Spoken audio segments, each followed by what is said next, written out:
Bang bang to the gang. Faithful boys in the building. Been good. P Warrior underscore niner.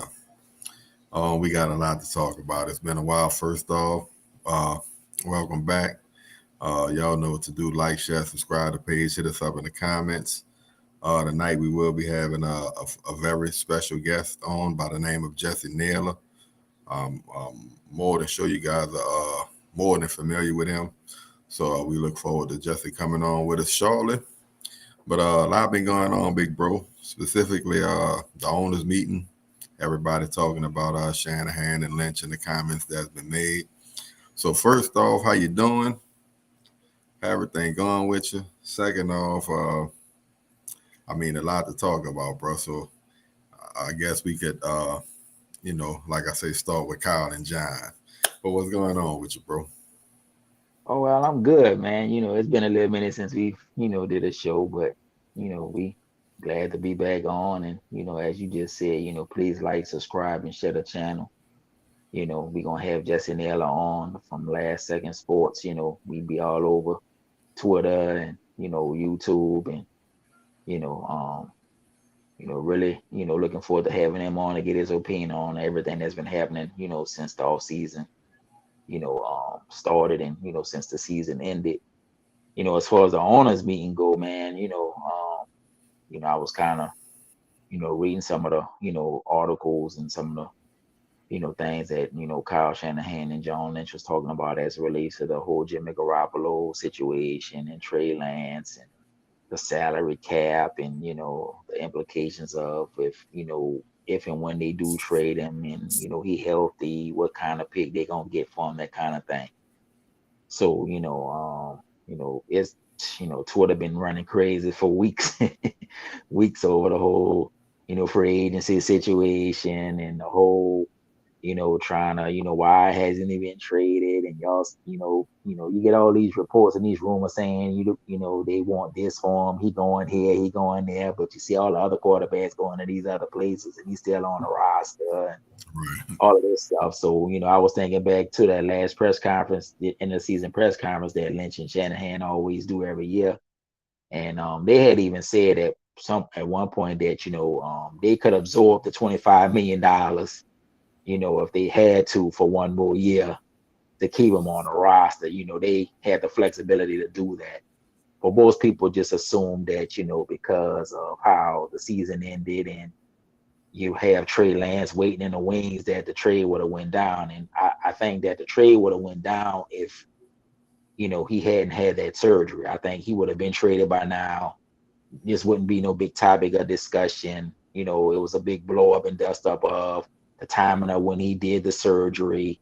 You know what I'm saying? Because the 49ers was under the impression that he wasn't going to have the surgery. Then he did. And then it happened on March 8th, just before free agency started. So that kind of threw a monkey wrench in their ability to trade and all of this stuff. So, and then it threw the fan base into a tizzy because we looking at, let's get rid of him. Let's get the $25 million back, and then let's get the picks so that we can move forward with Trey Lance. So, it's a kind of throw a little monkey wrench and That's true. everything. But, at the end of the day, I mean, in my opinion, it's not going to stop what ultimately is going to happen. Ultimately, we know Trey going to be the starter at some point.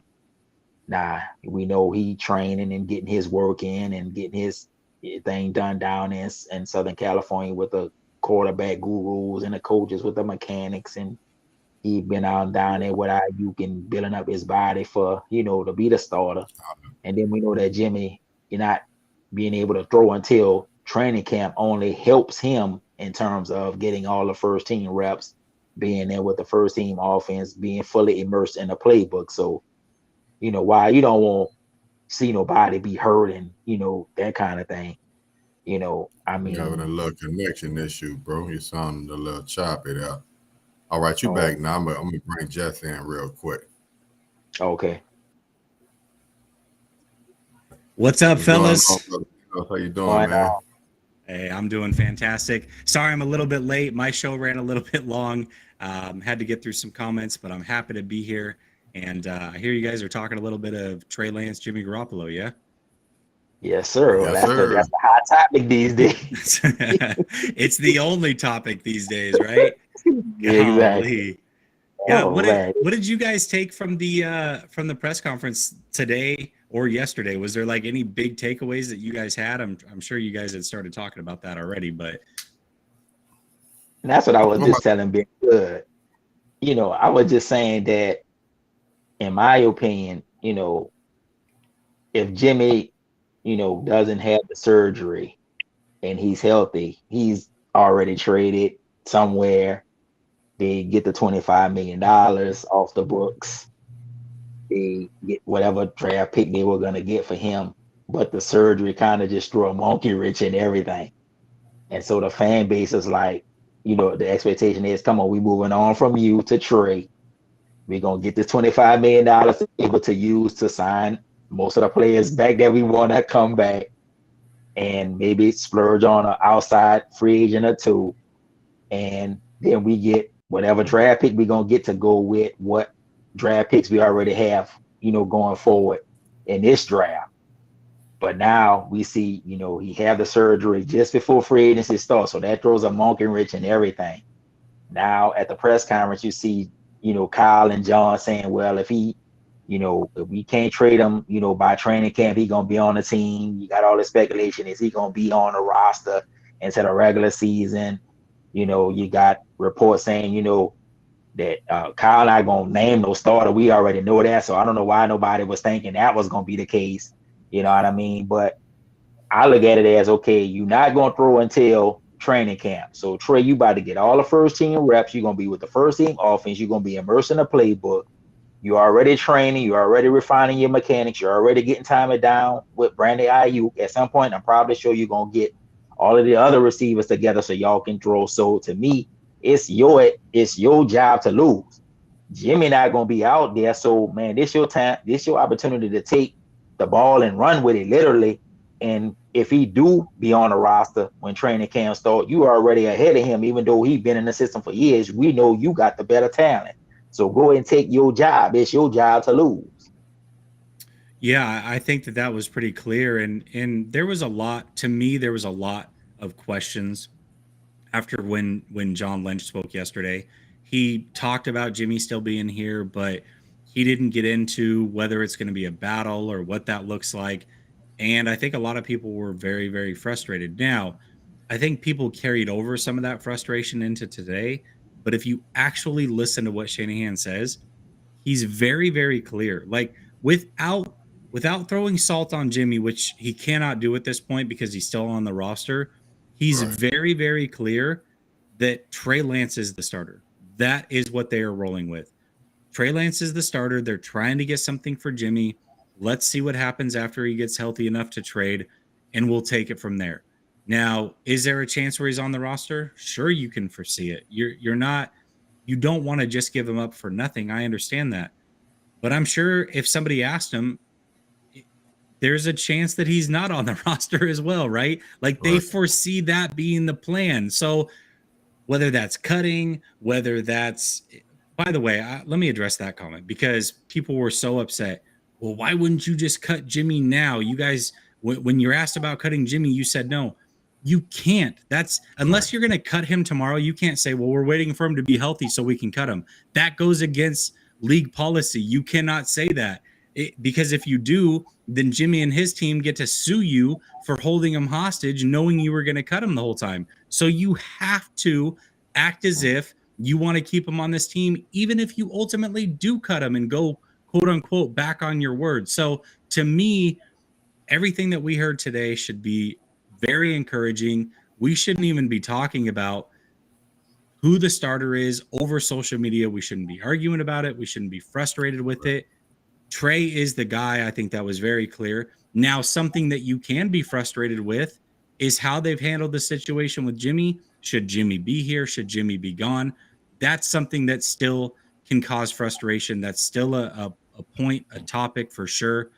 But I think people are really, really misdirected and being frustrated that, oh my God, what if Tre's not the starter and we do this again? No, Tre's going to be the starter. He basically told you today that Tre's going to be the starter. So don't worry about it. Yeah, Nails, and that was my biggest takeaway today. Like for the first time, it's close to a vote of confidence I guess, as we've seen. So I was happy to hear it, bro. I mean, like y'all said, he's not gonna come out and just say it, but he pretty much said it. Yeah, absolutely. And like I said, to me, like it was a stark contrast to what we heard yesterday. I think people had a right to be upset with what happened with John Lynch yesterday.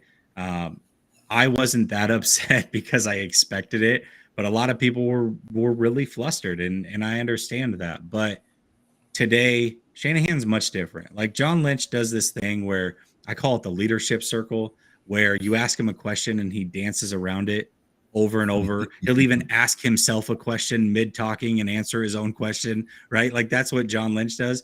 You ask Shanahan one question and the guy talks for 30 minutes. Like he can't get out of his own way. He's going to tell you more than what he should tell you. It's just the way that Shanahan rolls. So I'm happy that Shanahan spoke today. I'm happy that Shanahan was a little bit more clear on what the plans are. And to me, again, people are frustrated, understandably so, but they don't owe us anything. Like the 49ers don't have to tell us squat, right? And as annoying as that can be, the main thing I'm looking at is Shanahan behind the scenes giving Trey Lance that vote of confidence? Like that's all that matters. And as long as he's doing that, and it does sound like they're in constant communication, we've seen pictures of them this offseason together. That's all we need. Like as long as they're doing that behind the scenes, that's all that we need. Sure, we would love that to be outwardly, but none of that matters. It just matters what's happening behind the scenes. And I believe that Shanahan, who is somebody that I've questioned many times over for questionable leadership skills, I think he's done a much better job of being a servant leader. I think he recognizes that he only has one chance to make this right with the future.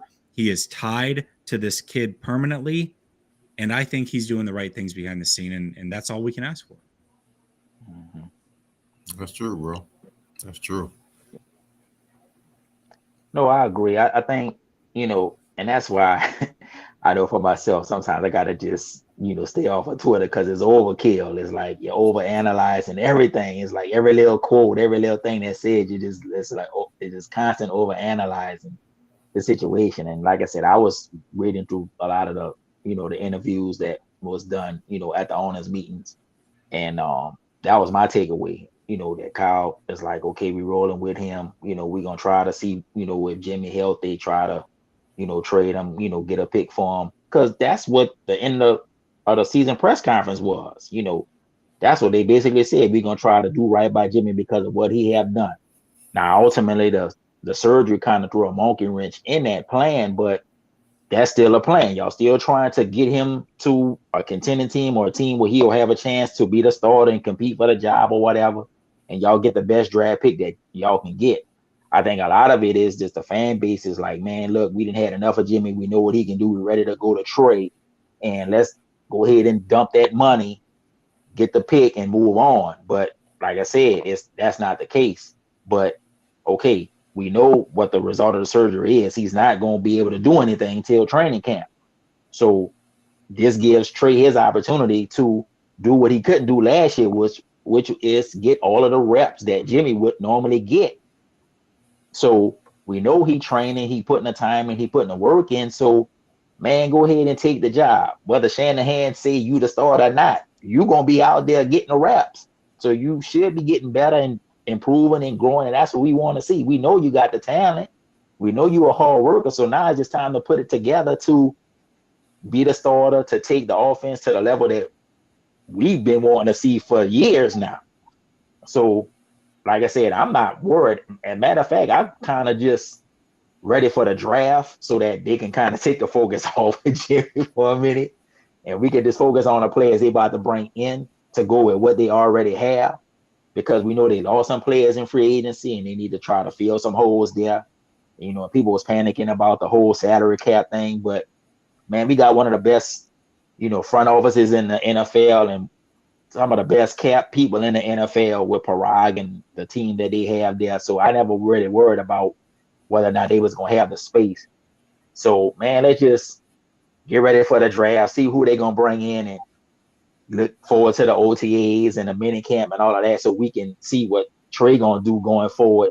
And then if Jimmy on the team, he'll have to compete for the job, and Tre should beat him out. So that's how I look at it. I'm ready for Tre, and whatever happened with Jimmy, I wish him the best, but I'm ready for the Trey Lance era to kick in full again. That's just me.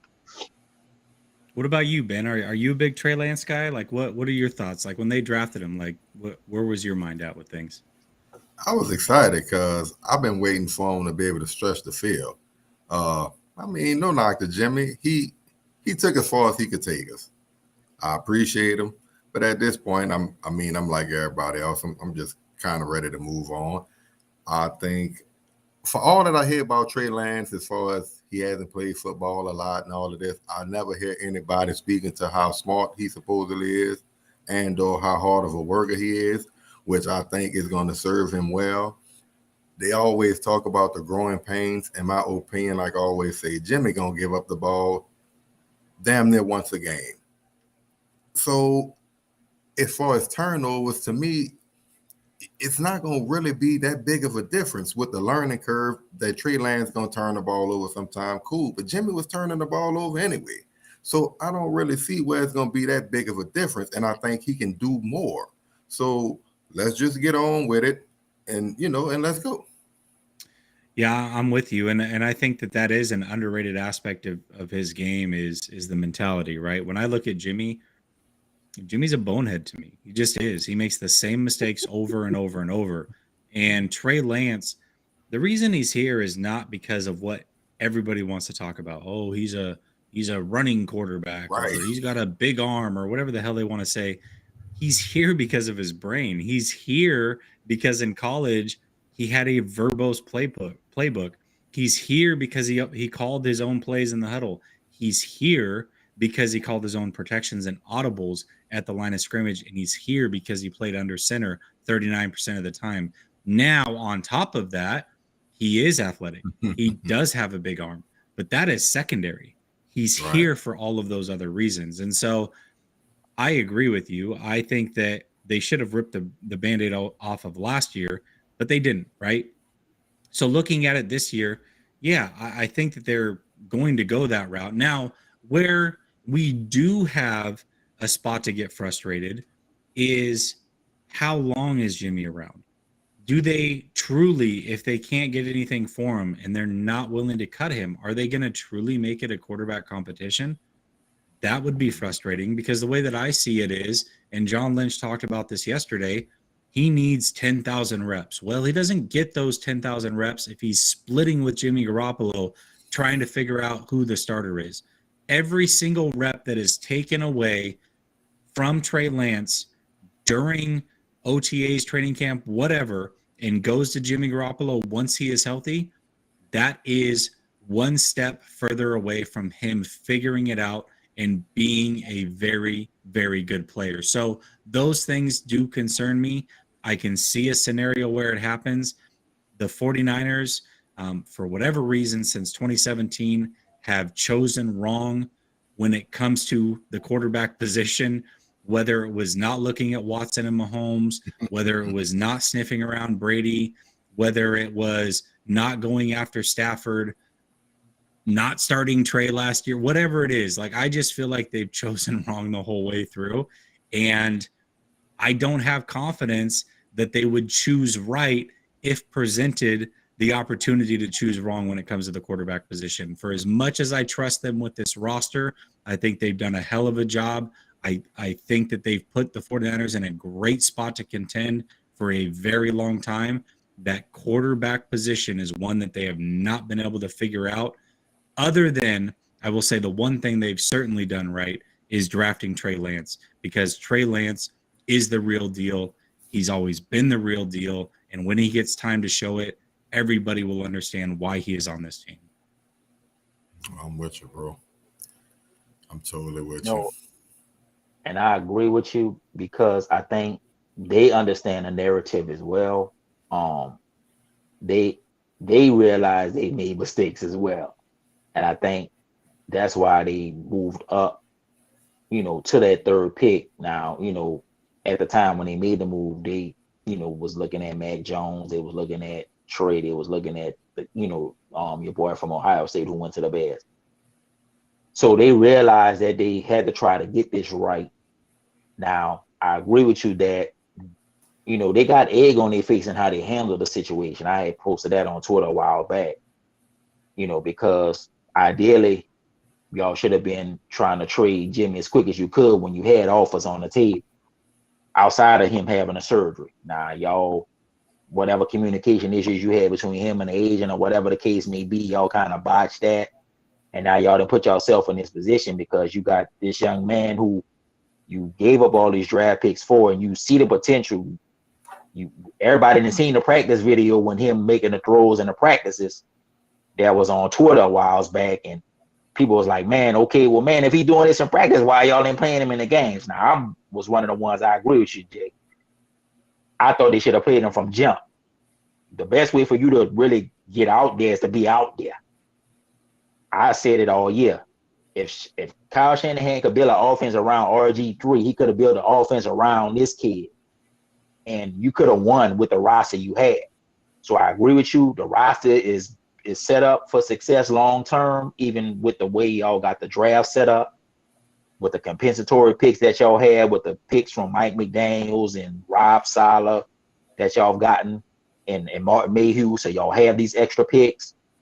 And so, in my opinion, they have done better drafting outside of the first round and the later rounds, as opposed to maybe in the first and second round. They've hit on some, they missed on more. So now you got this dynamic young quarterback who is tailor-made for the offense, because the same offense he ran in North Dakota State is the same type of offense that Kyle Shanahan is running. So while you have this athletic ability, you have the big arm, he knows how to process. He knows how to read coverages. He's not going to force the ball in there. He's going to take what the defense gives him. That's the difference between him and Jimmy. Jimmy, like y'all said, was going to make the boneheaded throw or throw it in the coverage. Trey Lance is not going to do that. And he's going to run as the last resort. He's not looking to be a running quarterback because he's not that type of quarterback. He's a pocket quarterback who will run when given the opportunity to run. So all we need to do is protect him, let him read the coverage, and let him use his skills to make the offense go to the next level. So the decision they're going to have to make is, if Jimmy's still on the roster and he's healthy, why would you take away the progress that you're giving Tre by giving him all the reps, start splitting it? I agree with you. You're gonna be stunting his growth by doing that. Now I can see it happening. Maybe as a rookie, you want to kind of get his feet wet, but man, going into OTAs and mini camp and just before training camp, he's gonna get all of the reps. So if Jimmy come back healthy and he didn't got all the reps and he's been running with these guys and he didn't got the timing down with them, then you're going to bring Jimmy back in. Well, that's not only stunting his growth, but then even in the other players' mind, they're going to want to know, well, is it a competition? Who going to be starting? Who doing it? You know what I mean? It's just y'all about to create a can of worms that y'all don't need to create. So Shanahan, come on. If y'all going to run with him, put him in there. Now, if God forbid he get hurt and you got Jimmy there, then okay, you put Jimmy in. But the only way he would be in there is if Trey Lance get hurt. That's just my opinion. Yeah, I mean, do you think it, like Ben, do you think that they run a risk of losing the locker room if they, like, let's say they just say, hey, listen, we're going to do an open competition and both these guys are going to be on the roster regardless of who wins the competition? Like, do you worry about the locker room in that situation?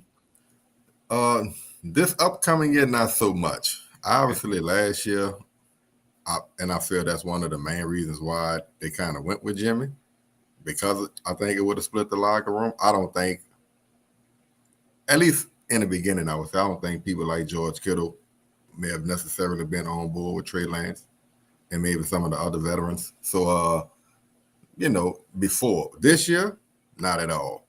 I figure by now y'all seen Trey, y'all already spoken to the growth.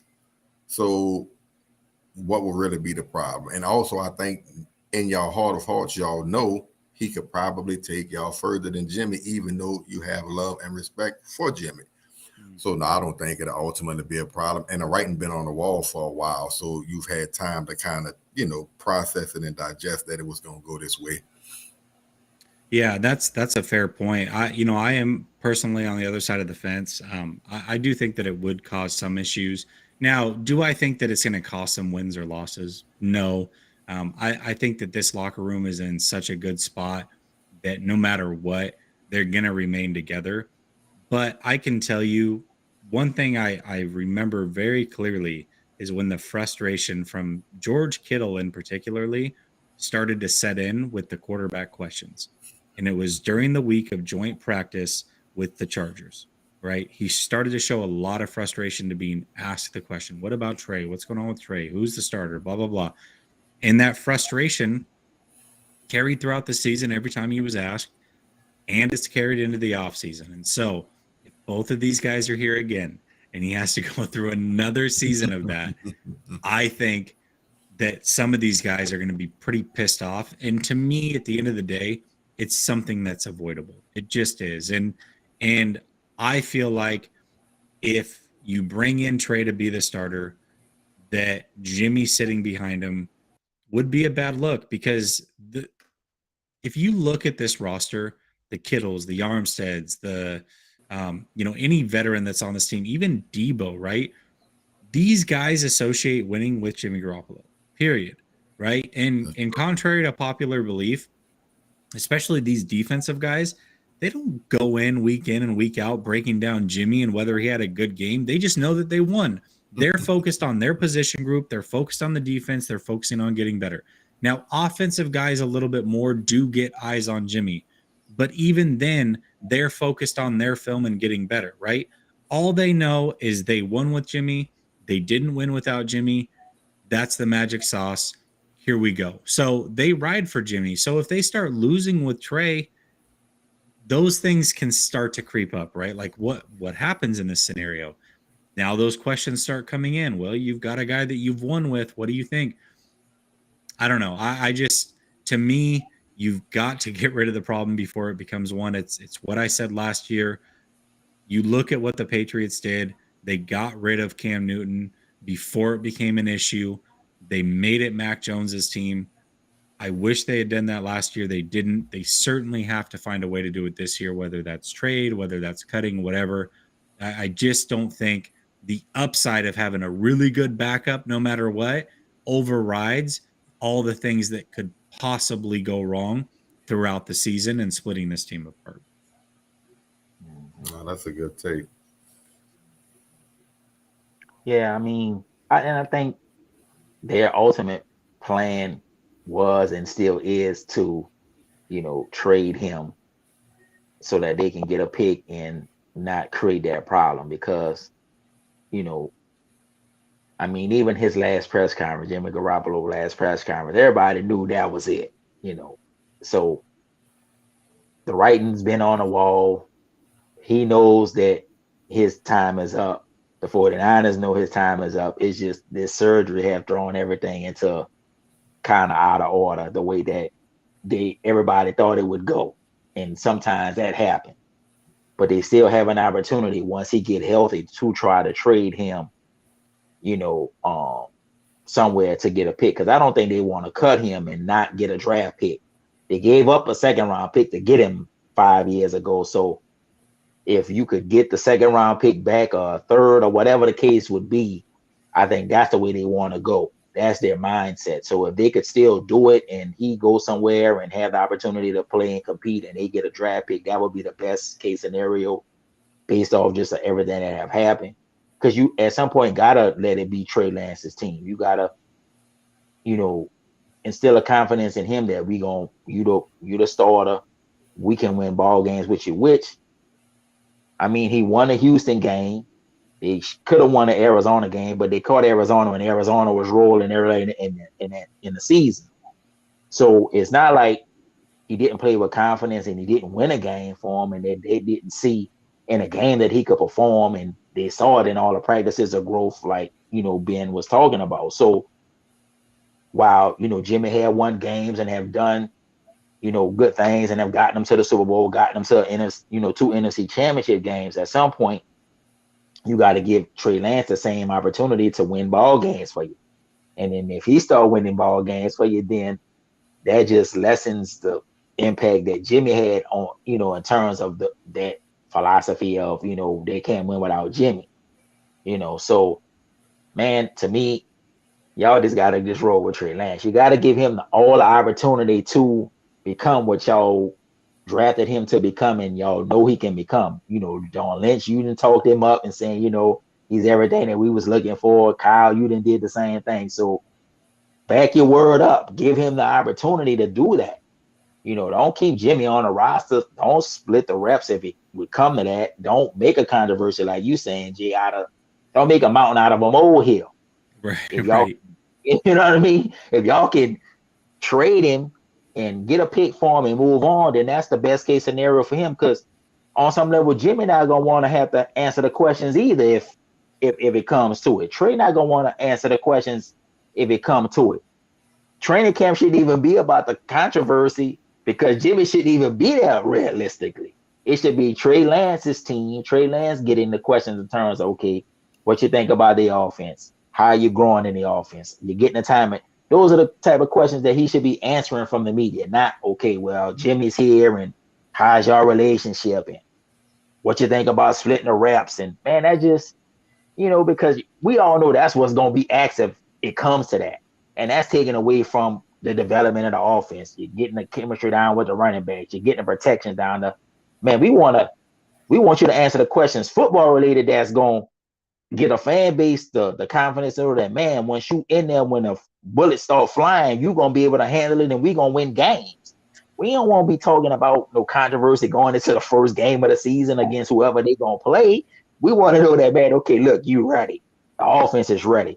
You done got the reps and you done got the timing down with the receivers and, you're looking forward to your first game starting and, you had the experience last year and now you can grow upon that. Man, we don't want, just me personally, I'm not going to want to hear this controversial stuff. I want to be talking about, man, how we going to win this game against whatever team we had. Because, man, that schedule going to be a beast that they about to play this year. Man, that schedule going about to be hard. They ain't going to have time to be focusing on no controversy, man. We got the AFC West who is loaded. We got other good teams that we going to be going up against. We want to be talking about, okay, what it's going to take for us to win some games so that we can get in position of being in the playoffs to compete for us championship. Not, okay, why Jimmy doing this or doing that. So, man, if they can get rid of Jimmy at some point, just get rid of him so we could go to Trey. Yeah, and I agree with that. I also, like, there's the flip side of this. Right when I came in, Ben, you talked about how Jimmy's been a good soldier, right? He's gotten the team this far.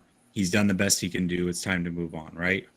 I think that's the flip side of this. We all talk about what it does to Trey. What does it do to the locker room? But what does that do to Jimmy, right? How disrespectful, in my opinion, how disrespectful is it? It's different if he goes to another team and he's a backup, right? He's a starting level quarterback in this league. I'm sure he believes that. And so if he goes to another team and has to be a backup, that already is a bit out of place. But if you have to be a backup with a team that you got to a Super Bowl with and got to an NFC championship with, whether you think he brought him there or not, that's what the team thinks. How much of a slap in the face is that? That's like you're the manager at your job.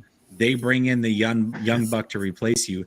Then not only do they replace you, but they keep you and demote you, and he's now your boss. Like, that's terrible. That is the worst case scenario. And so I think the factor of Jimmy also plays into things. To me, the writing was kind of on the wall.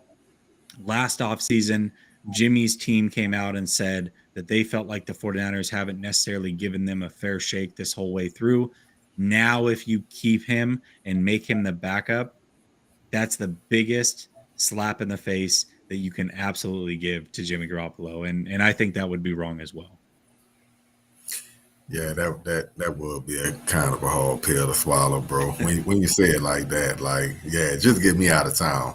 Like you said, I'd rather go back up somebody else, but I do not want to back up my replacement and still gotta, kind of fellowship and be amongst my peers. Yeah, that wouldn't be fun at all, bro. No, that's not the way to go. That is not the way to go. So absolutely not. But here's the thing, right? So they have three options here. You talk about a trade. Certainly that's an option. How many teams are available for that? One, maybe two. If another quarterback gets injured, maybe somebody else throws their name in the hat. I think personally that might be the least likely scenario to happen. But then you can keep him this whole season. Once he leaves the team next year, you get a third round compensatory pick for him. All right, not bad. But then you're dealing with everything that we talked about, right? That wouldn't be good. Or the third option, and I think this might be the best option in my opinion, is you wait till he's healthy and you cut him. The reason that's an important thing is, one, he's most likely going to go somewhere else and be a backup, right? So you don't have that constant comparison to Tre. Two, you're going to have $25 million free and clear because you don't owe an injury settlement if he's healthy. You roll that money over to next year, and now you get $50 million because the way the cap works is whatever you are under, you get to add on to that cap number next year. So 25 becomes 50 million that you get to play with. You got the Debo extension, you got the Bosa extension. You've got Trent Williams, the big part of his contract kicks in next year. Same thing with Armstead, it kicks in this year. You've got Kittle that you kick the can down the road a little bit, that kicks in next year. You've got Fred Warner. Having an extra $25 million to play with would be so important to the future of this franchise. That's the route that I would take. It's the route I would have taken last year, but they have a chance to right that ship again. That's the option that I'm taking, unless they can if they can get a second or a first round draft pick, which again, most likely not going to happen. Like that's just not going to happen at this point.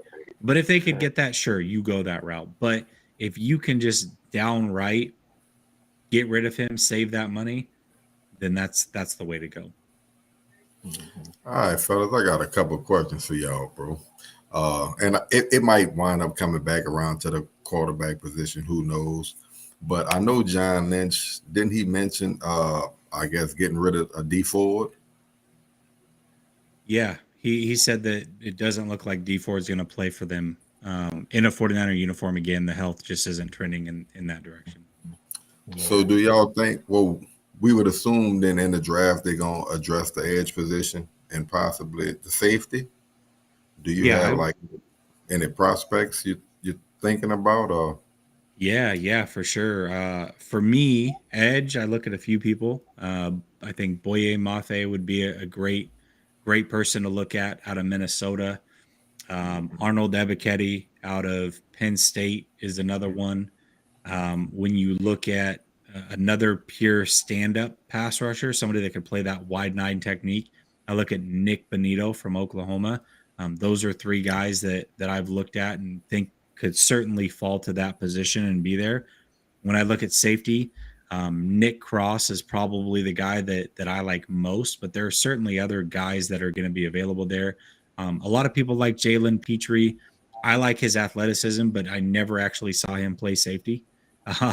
He played a star role, which is an LSU role. It's basically a safety / hybrid linebacker. Really, you're in that nickel spot a lot. You get a ton of stats. Like if you go look at his stats, they're through the roof because that position is kind of a rover spot. You're blitzing. You're there to make a lot of tackles. You're covering short fields. You're put in a position to make a lot of plays. And he did a fantastic job of that, but I never saw him once play single or too high safety. He was always that third safety, kind of like Hufanga was for the 49ers last year. And, then there's a kid, I think out of Illinois, his name slips me a little bit. God, what's his name? Anyways, he looks pretty good as well. He played a lot of single high, which is great to see. He was out on an island a lot, but I don't think he's that rangy. I'm curious to see what his 40 time was. I forget what it was, but to me, he didn't play as rangy as what people talked about him when I read about him. Once I saw him, He just wasn't as rangy as I expected him to be, even though he was put in a constant position to be a single high safety at the college level. So, there are definitely some guys that are out there. And I think that safety and edge, by the way, are the two spots that are going to be the most rich at that second round pick. And quite frankly, are the two spots of the biggest need. And so I think it matches up really well for the 49ers. Mm-hmm. Right on. Yeah, no. They're gonna address the edge position, because that's the strength of the defense. They want that constant pressure. We saw how good it was to have that depth and the rotation of players that they kept throwing out as the season went on, and when they got into the playoffs, we really saw how the defensive line just kept, coming in waves. And so, they're gonna address that position. And it's unfortunate that D Ford, just could never stay healthy. Because if he would have stayed healthy, he would have, really produced and gotten the sacks that everybody expected him to. But this draft is deep at the edge position. They're gonna have to address the safety position just because they're not bringing back Todd. I know they brought in George Odom, and he's supposed to compete for the position of play the special teams. But if you can find a good young safety back there to go with Jimmy Ward, ultimately down the line, I think that's important. But they're gonna address the edge position. So I don't know if it'll be with that with the second round pick or the third round pick or whatever the pick may be, but they'll bring somebody in that will be able to that they'll be able to develop and bring into the rotation with the guys that they're gonna have. And then you got to think long term, because I think Jordan Willis is on a 1-year contract. I don't know what ultimately gonna happen to Aiyuk. So they might, then I think you got a Minihue that's on a 1-year contract. So they got a couple, maybe 2-3 players that's on a 1-year contract who they could, re-sign. But if you can get, a good young pass rusher on a rookie deal and he be developed and turn into something, then ultimately, you would pay him down the line. But I think that's kind of like the philosophy we seeing with them now, is that, they're going to be the draft and develop. That's one of the things I do like about the roster, that a lot of the stars have been drafted and they've developed them and they turn into stars, and they're paying their own players as opposed to, as opposed to trading all the draft picks trying to get stars. Not saying that that's not the right way to go, because we see the Rams have done it and won a Super Bowl. So you got to kind of do what you think is best. But ultimately, if you can develop your own players and turn them into stars and pay them, and still have the flexibility to have draft picks and have money to be able to maybe splash on a free agent, but don't be in cap hell, I think that would probably be the best way to go. So I trust their draft process, and even the free agents that they brought in from other teams the last couple of years have really panned out. So they got a good thing going. Just keep it up, and address the positions that need to be addressed, and just keep trying to streamline the talent. That way, the team can continue to be successful. Did they just sign Duquez Denard? Mm-hmm. Yeah, Yeah, last week. he did end the last year on the roster. Okay. He played a little bit week 18. He came in and played a little bit of nickel, a little bit of outside, because they had a ton of injuries. I think Tart went down that game.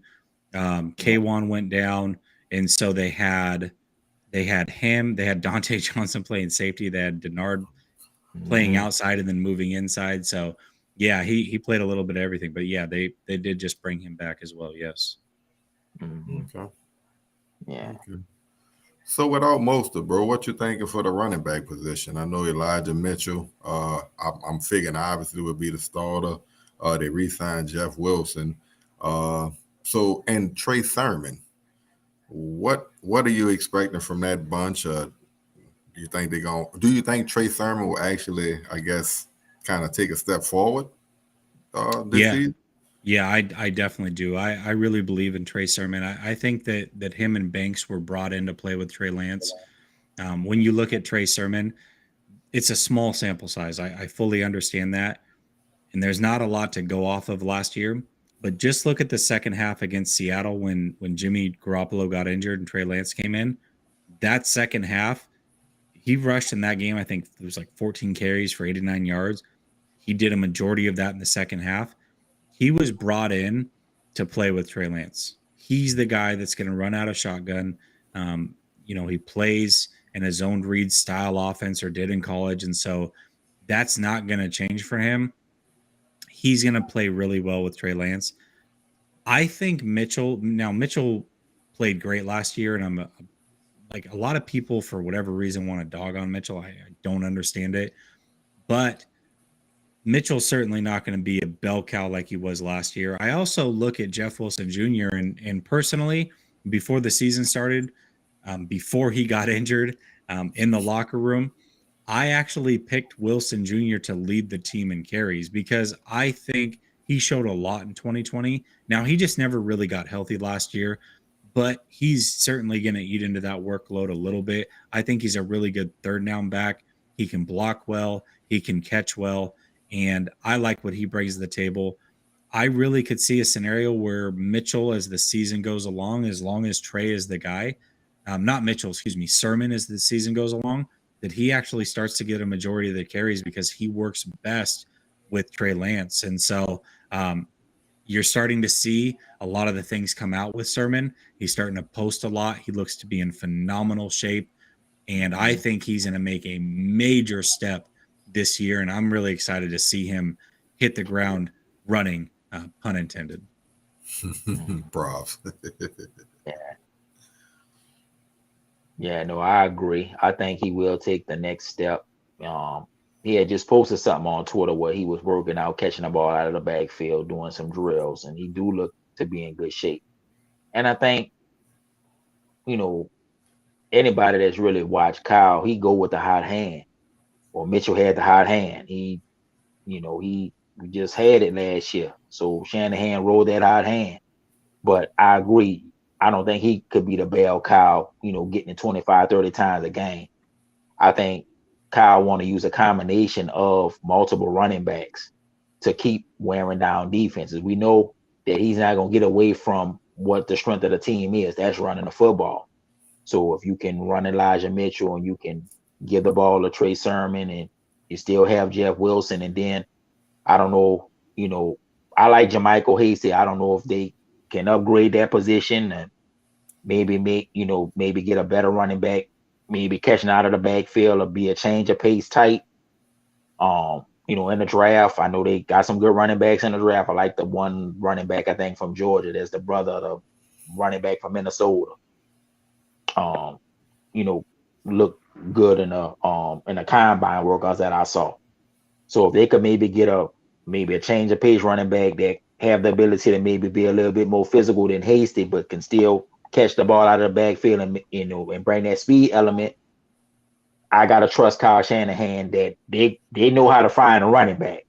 They know how to find running backs. So I just trust that they're gonna, if they draft somebody, it'll be somebody that's gonna contribute. But if you roll with Mitchell, if you roll with Sermon, if you roll with Wilson, that's not a bad 3 running backs to have on your roster to use in a ball game to help you win a ball game.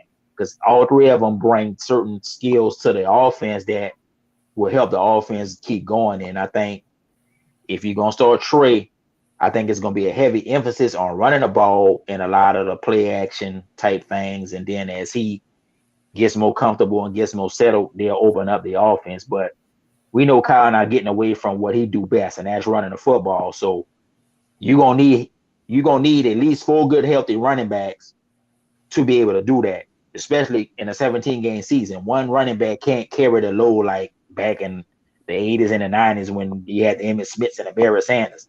They're generational running backs. So, you ain't finding too many generational running backs in football anymore like that. So it's pretty much running back by committee. And Kyle does a great job. They do a great job of having enough running backs to get through a season. And whoever got the hot hand, if it's Trey Sermon or Mitchell or Wilson, he gonna ride it. So let's just hope they all get the hot hand at some point, and he just go with them and just carry us through on offense as far as running the football. Yeah, for sure. And I think that they'll probably spend a late round pick or even an undrafted guy to bring in because the one thing they don't have for everything that they do have with those running backs, I think that they're all similar as far as, overall speed and power, and they can all catch a little bit. Blocking is probably a separation between some of them, but they don't have that outright Raheem Mostert one cut go type of back, and that is what they need. So I would imagine that they're going to take a flyer on somebody at some point in the draft, or undrafted free agents, what have you. They're going to try to bring that body in. Now, whether that guy makes the team, we'll see. But that's the one thing that they don't have at that running back position that I'm sure they would love to get. Finding Raheem Mostert's not going to be easy, but you got to take a flyer on at least one real speed demon and just figure out what happens with it. All right, now we all know that Debo the man. Shouts out to Debo, love him. But Brandon Aiyuk started off in the doghouse or whatever that was. Ultimately, he performed well. I mean, we know have a lot of talent over there. What are you expecting from him with Trey Lance? And then I know P. Warry, he's real big on Jennings. I think that's the slot guy. Do y'all think Ray McDonald gonna actually get a little slot burn, like some reps at the slot? And do you think they're gonna bring in some more wide receivers? I know Sherfield left and stuff, so I'm not thinking they actually that deep at the receiver position. What y'all thinking? Yeah, so first of all, Aiyuk's gonna break out this year. The kid's gonna absolutely break out. A lot of people want to bring in Christian Watson, who was Trey Lance's running mate in college, understandably so. But this is now the second straight offseason that Aiyuk has worked with Trey Lance. So I think that chemistry has been built. I think that's going to show. I think if everybody's healthy and everything's equal, receiving yards, just overall receiving yards. I'm not saying yards all in because Debo does a little bit of everything. Just receiving yards, I think Aiyuk probably does lead the team in receiving. I really do.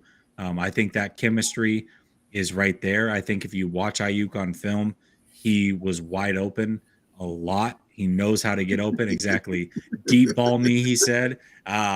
Jimmy couldn't deep ball him. Well, Trey Lance can. So I think that there's a lot there for Aiyuk, that he can pick up some of those scraps and really make something go with it.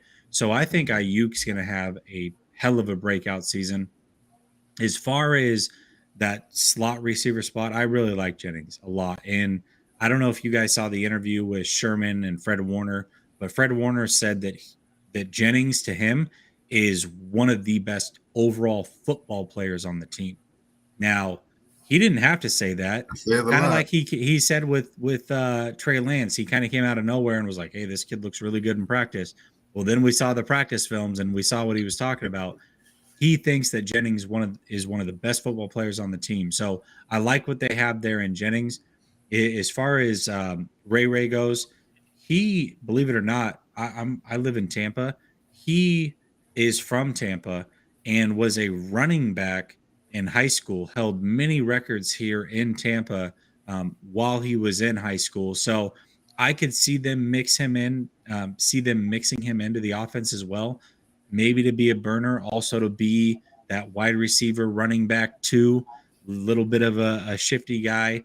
When Debo's not there, you don't want to give Debo carries. Maybe you can give him some end arounds, whatever. So I could see a little bit of that, but they certainly do need to get more wide receivers. They don't have enough to even field the roster at this point. They're probably going to do that through the draft. Maybe they draft multiple guys. Maybe they draft one early and then pick one up as an undrafted free agent like they did in a scenario with some of the guys that they've had. I think Jennings, if I remember correctly, was like a 7th round pick or a 6th round pick. But either way, you can find some gems late. And so, yeah, they're going to address that position. But as far as the core goes, I really do genuinely like what they're bringing back. And I think Aiyuk's going to have a hell of a season. Yeah, well, I know. I mean, yeah, Aiyuk ready to break out, like Ben, you just said nobody knows what the doghouse was or is or whatever that whole situation was, but that's here nor there. we know by the end of the season he was a dog out there. He was a beast. I love Jawan Jennings because he's physical. He not the fastest, but he gonna catch everything. He gonna block. He gonna make the tough catches and his run after the catch. While he don't have blazing speed, he gonna run away from you. And so that's why I like him, because to play receiver for Shanahan, you gotta block. You're not gonna be out there if you can't block. And we know if you getting players ejected from the game, like against Jacksonville, when you got the safety ejected, we know you physical, and that's the kind of football Kyle want from his receivers. And then I like Jennings because he was an underdog. You know what I'm saying? I always root for the underdog. He got a chip on his shoulder, a big chip. So I think Debo, him, and Aiyuk starting off as your three, that's great. Now, Ray, you brought him in to be more like your punt and kick returner, but he had the element that you can use him in the offense. So I think that's going to enhance and take away some of the carries that Debo was getting, because I think Debo kind of got wore down as time, as the season was going on into the playoffs, because they was using him so much running the ball. So if you can kind of maybe sprinkle him in, like you were saying, Jay, in terms of giving Debo a break, that's fine. They do need to draft some receivers, and I've been saying at least two. I know they got 9 to 10 picks. I could see them taking at least 2 receivers in a draft. It's supposed to be a really deep receiver draft, so you probably can find some guys that you can bring to fill out the roster, but have the potential to become good, players for you. So if they can find somebody that have the physicality, but also have the speed and can run all of the routes in the route tree that Shanahan want to run, that's, I think, the receivers that they're going to be looking for. Somebody that can, play all the different, X, Y, Z positions for them. I don't think they're going to just have, one, bring a receiver in and they just play one particular position. I think for Kyle's offense, you got to know all the positions, where it's interchangeable, because he want to try to get the best matchup advantage that he can based off the personnel of the defense that they play in that particular game, or whatever the case would be. So if they can find a receiver that can run all the routes and that can have the size and the speed and be able to block, I think that's the type of receivers they're going to bring in to kind of bring in, more competition to kind of fill out the, receiver position, because what they're going to bring in training camp, we know most of those guys ain't going to make the roster. So they're going to have to at least draft 1 or 2 guys who they could, see have potential down the line to become really good players that they could, develop and become stars. So I could see them bringing at least 2 receivers in to do that. Absolutely. All right, fellas. Kinlaw, all reports are he's doing well, expected to be coming back, I guess, better than ever. Olmstead, I guess, will remain inside, hopefully. Mm-hmm. Got Bosa on our side, picked up Travarius Ward. We know about E-Man. I think Ambry Thomas is going to have a great year next year, personally. To me, bro, I think, just rambling real quick, I think Ambry Thomas, for the short sample size I saw toward the end of the season, I actually think he could lock people up if he just continue to get the reps. I really think he could, kind of be a clamp down corner. I say all that to say a lot of good personnel on defense, a couple holes we need to fill. Barring that they fill the holes, top 10 defense, top 5, top 10 defense. Oh, yeah. Yeah. I mean, let's not forget that we had a defensive coordinator last year in D'Amico Ryans that was his first year being in that position. Mm-hmm. And everything that could go wrong did immediately. Game 1. I mean, in case of emergency, pull the fire alarm. And that happened. Jason Verrett goes down, starting corner. And it's funny because I think anybody who watched Jason Verrett expected that it was going to happen at some point. But for it to happen week 1, I thought Jason Verrett, to their defensive success, not the best player, certainly not the best player. There's some great players on that defense. I thought he was arguably the most important player on that defense going into last season, because they didn't have a lot of depth behind him. And that proved to be a problem for the first 8 or so weeks. So, yes, I think DeMeco Ryans is a hell of a defensive coordinator. I think the 49ers are extremely lucky that he came back. I'm so happy that he is back. I thought he was the best coach on the team last year. And I think with another season of being able to scheme, having a group of guys that are now all veterans for the most part, I think that he's got that group humming. I expect him to be a top 5 defense. Absolutely. They should have a ton of depth on that defense. I think that they're in a much better position in the secondary than what they were this time last year. And I'm excited to see it. I love that you talk about Ambry Thomas. To me, I agree with you. And when I look at this Charvarius Ward pickup, which was a great pickup, by the way, I look at that for the future. Emmanuel Mosley, from what I remember, last offseason signed a 2-year deal. I think that this team ultimately wants to be a press man team. Charvarius Ward fits that mold. Ambry Thomas fits that mold. E-Man, not so much. I think they brought in Ward to be Ambry Thomas's running mate, not necessarily this year, right? I think that they're going to ease him in another year. He's kind of that third guy that comes in, what have you. But I think after this season, you're going to see Ambry Thomas be one, Charvarius Ward be the other, and they're going to play a lot of press man, rely on those guys, a lot of cover 1, a lot of cover 0, and just put them out on an island and do what they do best. And I think that is a bigger reason why Charvarius Ward is here. And I thought we would see a lot of it last year with Verrett. Now, Verrett was unable to stay healthy, and they were scrambling. They brought in some veterans that were a little bit long in the tooth, so they had to play a lot more zone than what they probably wanted to. I think that was the plan that last year. I think you're going to see it more this year, and I really think the year after, you're really going to see that press man, and those two guys are the future. So I'm with you on Ambry Thomas. I love Ambry Thomas. Yeah, I'm big on him too, bro. Mm-hmm. Yeah, no, I think so. Just quickly agree with that, because Ward played up Kansas City. That's pretty much all they played was press man, and with the different the different blitz packages that they were running, call for that. And I think the strength of the team, of course, is the defensive line. So if you can get 2 good corners who can lock people up with our pass rush, we shouldn't have to really blitz or bring pressure beyond just the 4. We should be, successful. And then just with the linebackers we have as well. So, yeah, I can see that. I would agree. E-Man is not really that press corner, consistently.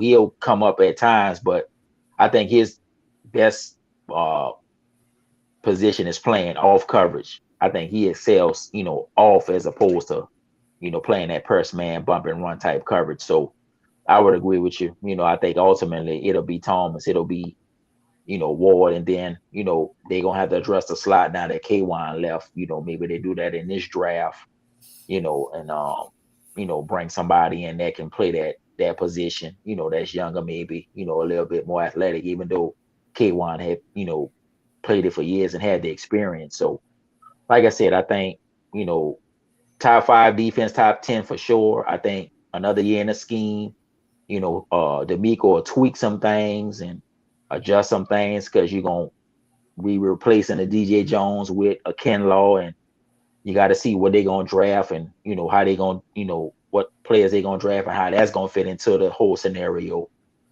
but they knew they had to address the corner position. So they did that with Ward. I think, they'll address the safety position. So, and with the schedule they have, they're going to have to be a top 5 defense going up against the quarterbacks they about to go up against and some of these receivers. So definitely going to need to be on their game. But that's why you got to get pass rushers. And I think I can see them drafting multiple pass rushers. Like I said, they're going to draft multiple receivers. I think in the game that's being played now with all these great quarterbacks, man, you got to have pass rushers to consistently come after these guys. You got to have a pass rush on both sides. So, Nick going to get the double team. So you got to have somebody on the other side that can win, and you got to have multiple guys that you can just keep bringing in waves to keep a consistent pass rush against these guys. Because if you don't have a pass rush, you can have the best corners in the world. They're going to get torched because the quarterback's too good. So the quickest way to get a quarterback down is to get pressure. So I think it's a combination of pressure and coverage. So man, draft what you know you're gonna need. Just playing in the division that we play in, and even playing against the AFC West this year, gotta have a pass rush. So to me, man, that's what you do. But yeah, top 10, top 5 defense for sure.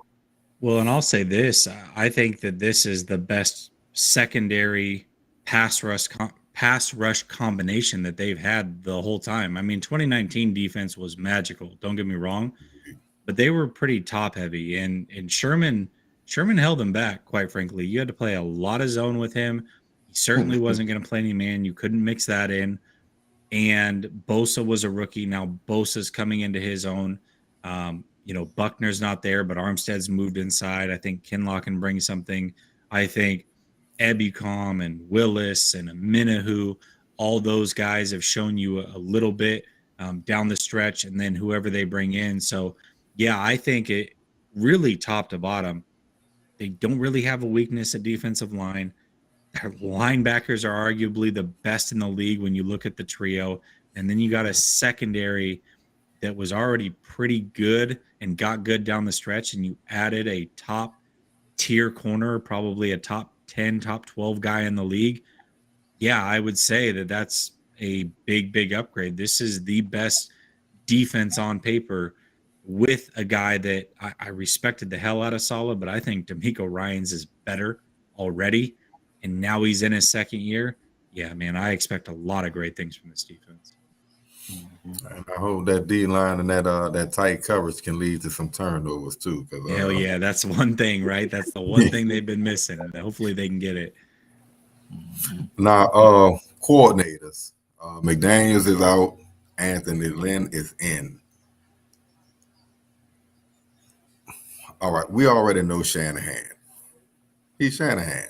But with the addition of Anthony Lynn, what do you think the offense will look like? Like I heard him speak today of, I guess, the benefits of having new people in, kind of fresh eyes, so forth and so on. I guess nothing major, but little wrinkles maybe.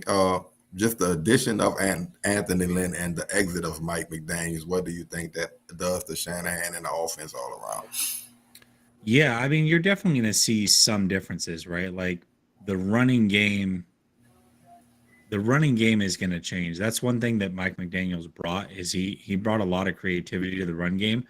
And I think that Anthony Lynn's a hell of a coach, hell of a leader, and he certainly knows how to get a running game going. I mean, look at Detroit, right? He was in Detroit for 1 year. That was the best rushing year they've had in ages, right? So he certainly knows how to get things going. I haven't really broken down his scheme.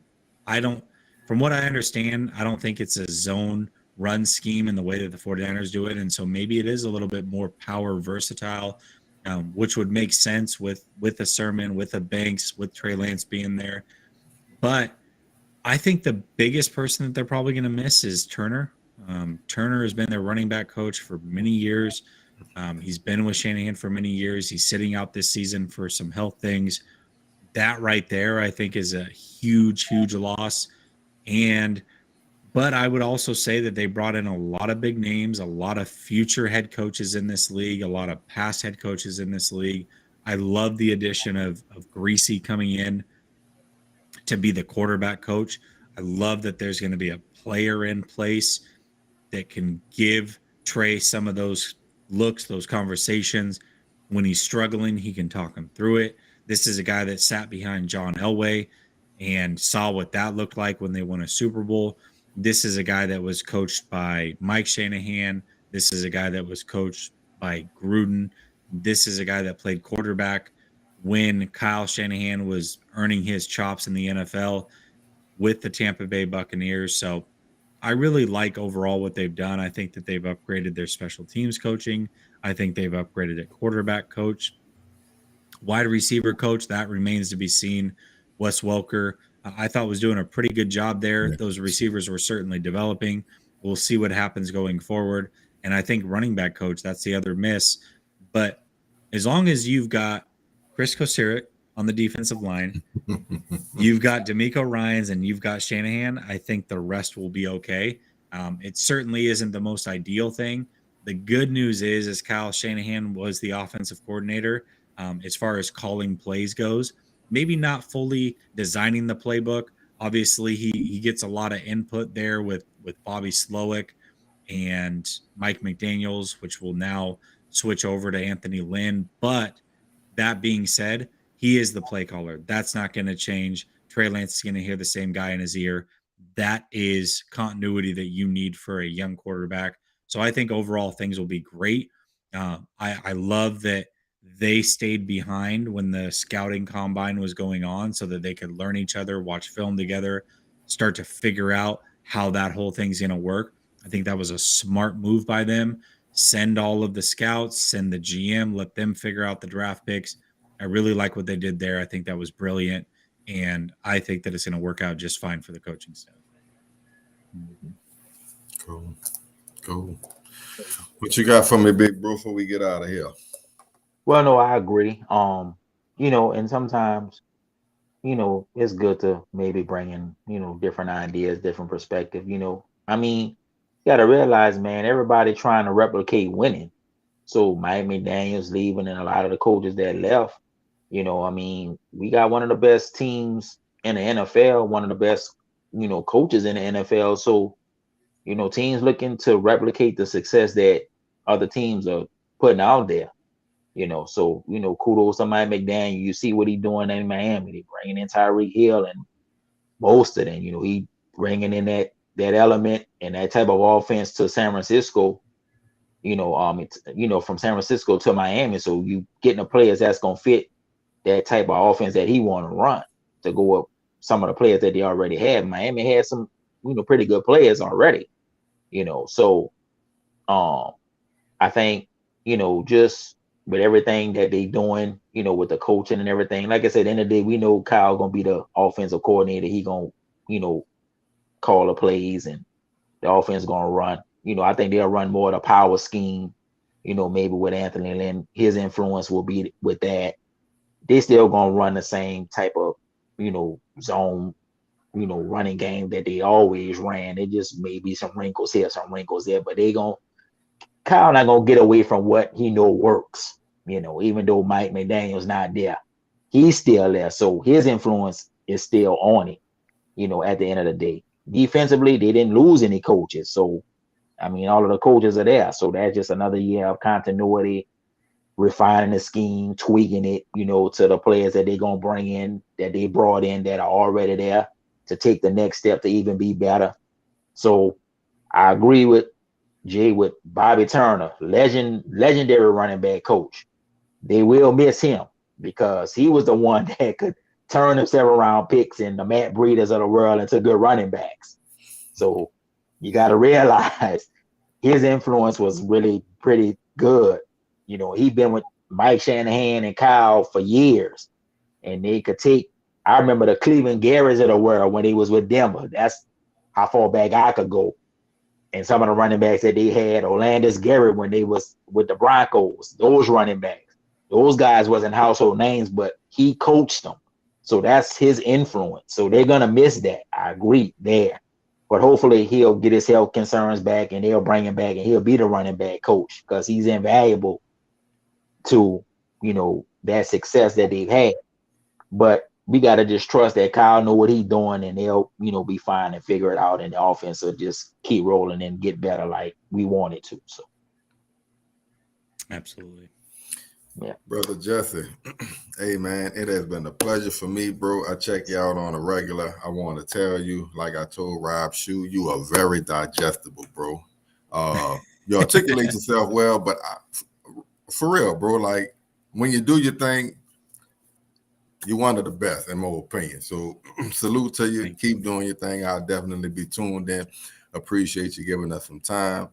On behalf of my brother, P_Warrior_9, I'm being good. Y'all know Jessie Naylor. We are the Faithful Boys. Bang, bang, and we are out of here.